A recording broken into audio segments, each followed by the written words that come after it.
Welcome to episode 50 of the G2 on 5G. It's the latest inside scoop on everything 5G. We cover 6 topics in about 15 minutes, and it's brought to you by More Insights and Strategy. I'm Will Townsend, and joining me again this week is fellow analyst Anshel Sag. But before we get started, 50 is a big thing for you and I, my friend. This marks our first anniversary. It seems like we've been doing these a lot longer than that, huh? Maybe a little bit. Just a little bit, but one year down and hopefully many more years to come. So let's jump into my first topic. This week, Qualcomm and Vodafone announced an OpenRAN set of blueprints intended to provide diversification for the supply chain and vendor community. So what's the real impact of all this? So to go a little bit deeper into the announcement, and this broke today, and I was actually on an analyst pre-briefing right when the press release was issued. But there are 2 reference designs that are being issued. There's one around massive MIMO radio unit platforms, and the second around distributed unit platforms. Now, these won't be available until the into the first half of 2022. But I think they're significant. You know, you've got an operator partnering with an infrastructure provider. That's pretty strategic. And one of the couple of the challenges that I see with OpenRAN, number one, it's the complexity, and it's integrating a new set of ecosystem partners into the fold, and so with reference designs and blueprints, that should help simplify and more quickly onboard these different ecosystem players. So that's a positive thing. And from my perspective, given what Qualcomm has been doing, for example, to improve the propagation of mmWave and that sort of thing. The other challenge with OpenRAN is that it's not optimized for performance. It's really optimized around CapEx and OpEx. And so I expect out of this relationship, and it should develop over time, that there should be some goodness from a performance enhancement perspective. So any insights on your part, Anshel? Yeah, I was actually part of that call as well. So I got the deep dive on it. And what I found was interesting was, and this was something that I also agree with, is how much of a footprint can OpenRAN have with already deployed 5G operators? We've talked about that. Yeah. Yeah. And I think that that's going to be a big challenge, but I believe that there are going to still be lots of opportunities for upgrades and mid-band that hasn't been deployed yet. So obviously it's a huge opportunity in the US. And I also think it's going to be a huge opportunity in markets where they're not rolling out very aggressively or they can't afford to. Yeah. So I think 5G rollouts might take a little bit more time than I think some people would expect.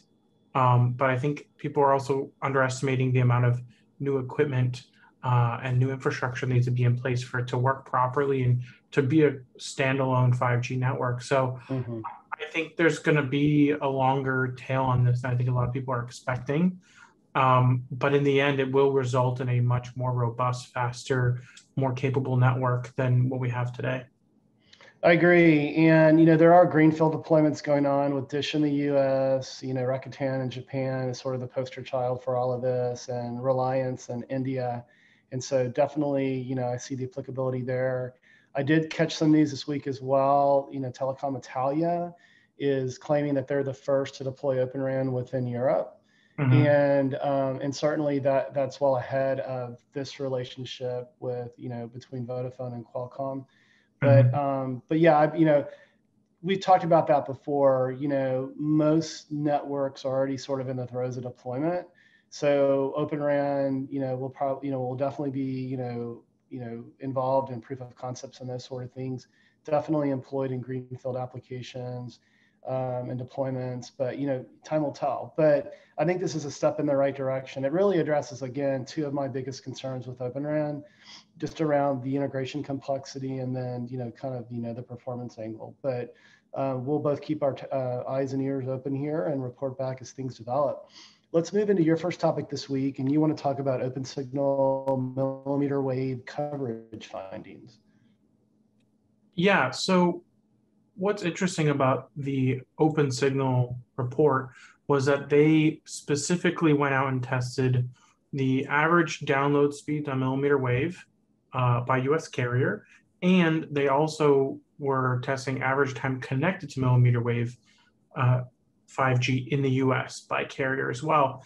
And they found that both AT&T and T-Mobile had speeds in the 200 to 300 megabits per second speed range, which is not great for millimeter wave.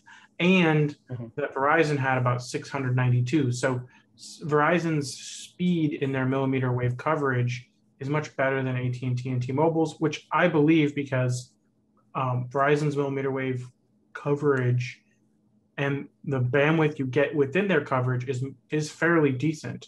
From my personal testing with multiple millimeter wave devices, I found that you can actually get 1 to 2 gigabits per second pretty reliably as long as you're within coverage. And really, I think Verizon's model of dropping you off millimeter wave if the signal is not good may be a good reason why their speeds are so much better than AT&T and T-Mobile's.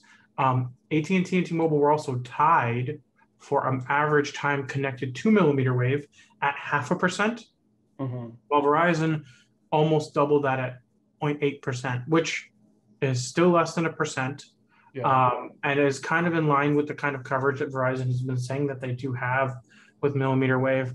But I think this report sparked a lot of unnecessary attacks on millimeter wave, primarily because I don't think people really understand why millimeter wave exists or what its use cases are. And I think this is a big problem for the industry, especially the Qualcomms of the world, because they are a big proponent of millimeter wave. And if they can't convince the market that it matters, then OEMs are going to start dropping millimeter wave out of their phones, which I think impacts Qualcomm quite a bit. But ultimately, I believe millimeter wave does have a place, and that it will be really beneficial, especially as the world starts to go back to normal and you start having full stadiums, concert venues, parks, and anywhere where you have people congregate in any kind of meaningful density. Even when you're not in that area, when an event might be happening, just because that event is happening nearby, it can really put a lot of load on the cell network in ways that would be preventable with millimeter wave. Yeah, and we've spoken about this before as well, and we've talked about Verizon. I wonder if Verizon's recent investments in mobile edge computing is enhancing the performance of their network. Time will tell, and I think we're doing a good job, at least on our podcast with our viewership, trying to educate about millimeter wave. We've talked about some of the conspiracy theories around the health concerns with 5G. Certainly millimeter wave is new with 5G.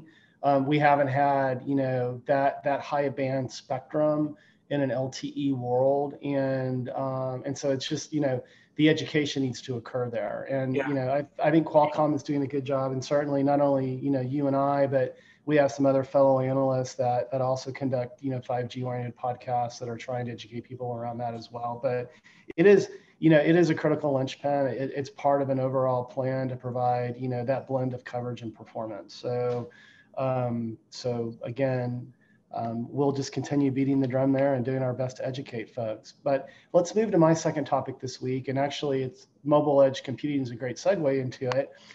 T-Mobile and Lumen Technologies announced an edge infrastructure partnership. And you might argue that T-Mobile's a little bit late to the party with edge. Certainly Verizon, we were just talking about Verizon, they've been out in front, they've been investing heavily in that, and that makes sense given their focus on their millimeter wave deployment. And AT&T has been focused on it as well with relationships with cloud providers and those sorts of folks. What I find interesting about T-Mobile picking Lumen is their fiber footprint. And I'm just going to read some stats here. Lumen has almost 500,000 global route miles of fiber. And almost 200,000 of those are connected, to buildings, which are connected to, over 2,000 third-party data centers. And they're working with, all the big guys like AWS, Azure and Google Cloud Platform. And so I sort of view this as it's a necessary step for T-Mobile. They recognize as they build out their enterprise portfolio that edge, putting compute resources closer to the area of data creation is going to supercharge, their 5G capabilities, and really support, use cases like, autonomy in factories and that sort of thing. So I felt like it was a necessary step. I think also it sort of addresses, the fiber element for them, because when you talk to Verizon, they're always bragging about their fiber infrastructure, and AT&T to a lesser extent. So I think this tie-up satisfies two things. It gives them, a great fiber footprint, and it gives them that, that edge capability that they will need with respect to enterprise. So any other insights on your part there? No, I saw the announcement. I thought it was a good announcement for T-Mobile. Yeah. I think it definitely kind of helps them build up their business use cases and improve their IoT capabilities, which I think they pretty much inherited from Sprint. So I think making it more robust and working with a known partner like Lumen is a good big step. Yep, I agree. Well, let's move to your second topic this week, and we're going to talk about Qualcomm again. And they announced earnings, and they were pretty spectacular. Yeah, so Qualcomm announced earnings, and they pretty much crushed everything in terms of earnings. They had a really good quarter compared to last year. So to be fair, Q2 was kind of the worst possible quarter. Yeah. Like they were their earnings specifically were $1.90 per share compared to $1.67 expected, and they got $7.93 billion in revenue over 7.62. So they crushed on both. And like I think when I was looking at the numbers, it was like they were up like 200% on profitability compared to last year. And just outlook is positive. They raised their guidance on shipments for the following quarter. So they actually increased their expectations for the full calendar year to 450 to 550 million devices. And that they also increased the amount of 5G licensees to 130 from 120. And they now have it's not necessarily a 5G story, but they said that they now have a $9 billion automotive pipeline, which is bigger than most other chip companies. Yeah. Entirely. So they have quite a bit going on. They have all different types of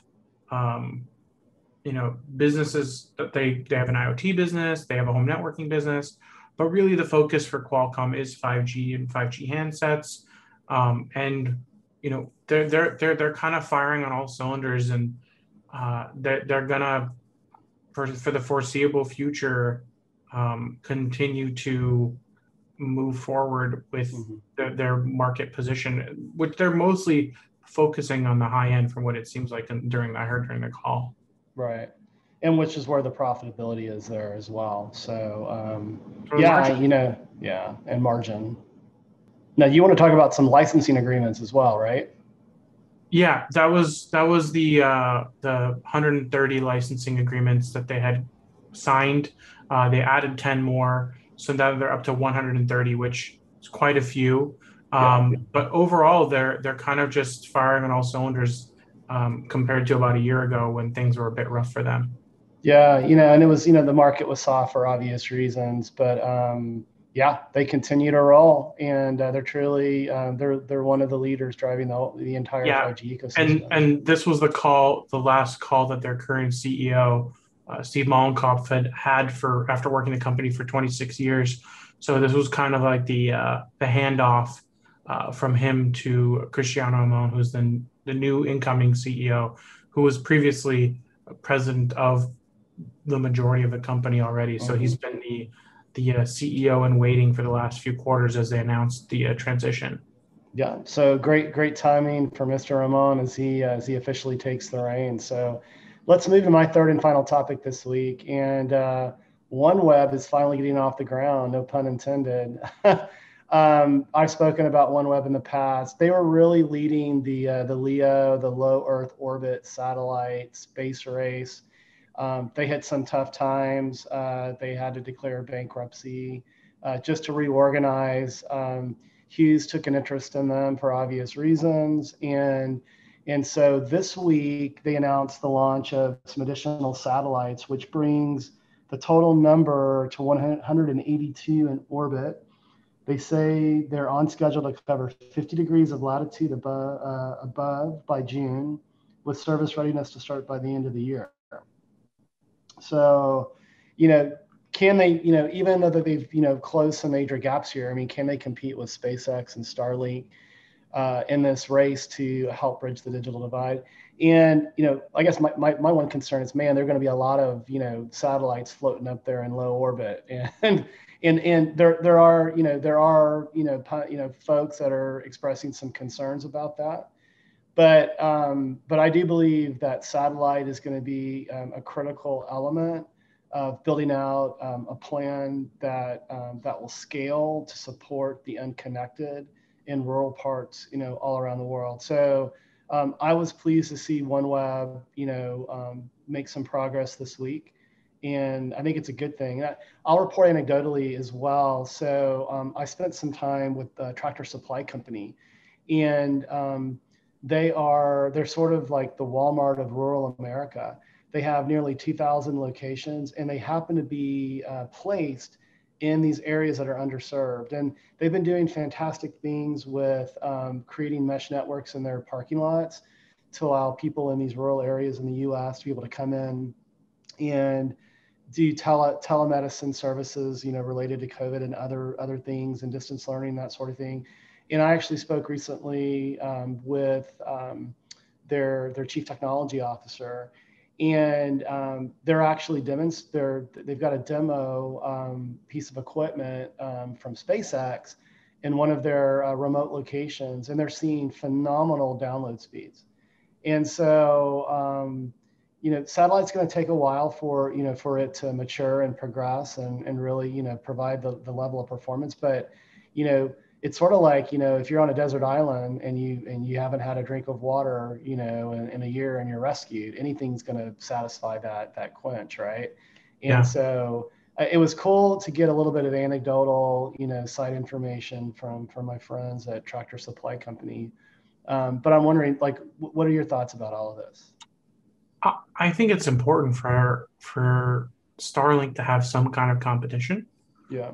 Because if they get too big and too dominant, they won't necessarily be very friendly on price if they don't have to be.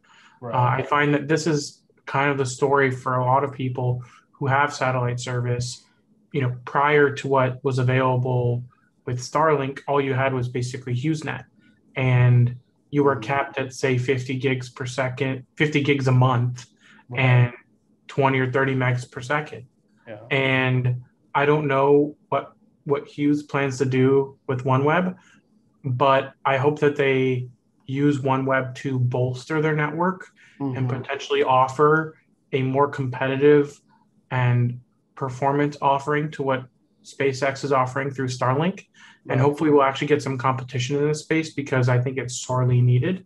Yeah. And hopefully that will be a spark for maybe other companies to join the space, or for just more competition in general. But my biggest concern is also that there might be too many low Earth orbit satellites that might make it really hard for people to do stargazing, amongst other things. So we'll see what happens with all that. But I think it's a net positive, especially since OneWeb had been kind of sitting in mothball for a bit. Yeah, no, I agree. And you spoke to the performance of HughesNet. Anecdotally, what I'm hearing is up to 10 times the performance of what you just quoted.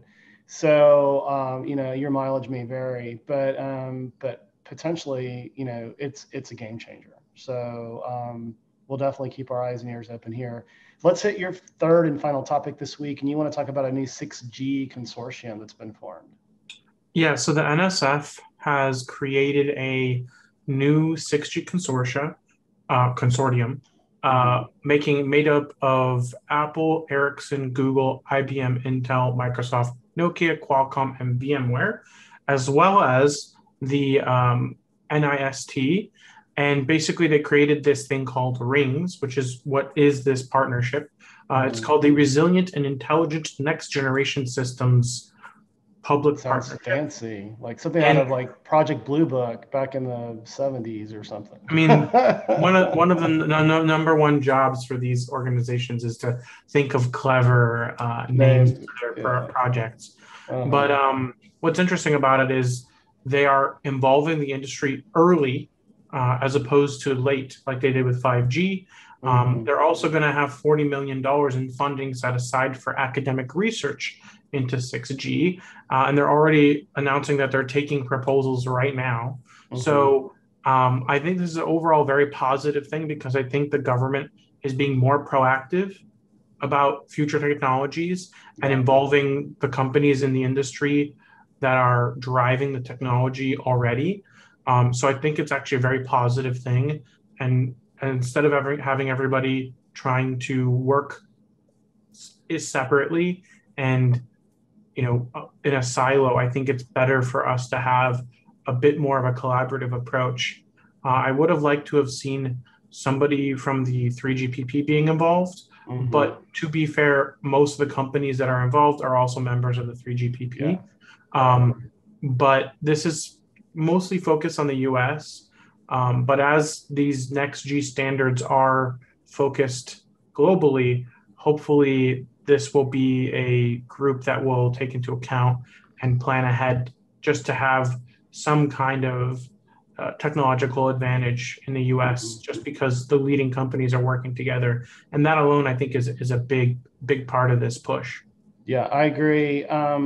I would like to see in that list of companies a test and measurement company like a Aspirin or an NI or a Keysight Technologies, because that's also they play a very critical role in helping design and test these networks. But I'm sure that'll coalesce over time. I will make a plug for my alma mater, the University of Texas at Austin. They are very heavily focused on 6G research, and I expect they will probably be submitting proposals, here as well. But I had the opportunity about a year ago to spend time with an organization that's on the University of Texas campus. They were very, involved in, massive MIMO and 5G, and they're definitely focused on 6G. So hook 'em horns. I'll be interested to watch, the next steps here. But my friend, another great week, another great podcast. We've been doing this a year. We should throw ourselves a little celebration after we're done, but why don't you take us home? Absolutely. We hope our viewers and listeners found this week's topics interesting. If anyone out there would like to reach out to us to provide insight on a specific 5G topic for a future podcast, please reach out to us on social media. Will is at Whaletown Tech, and I'm at Anshel. We hope you have a great weekend, and please tune again next week.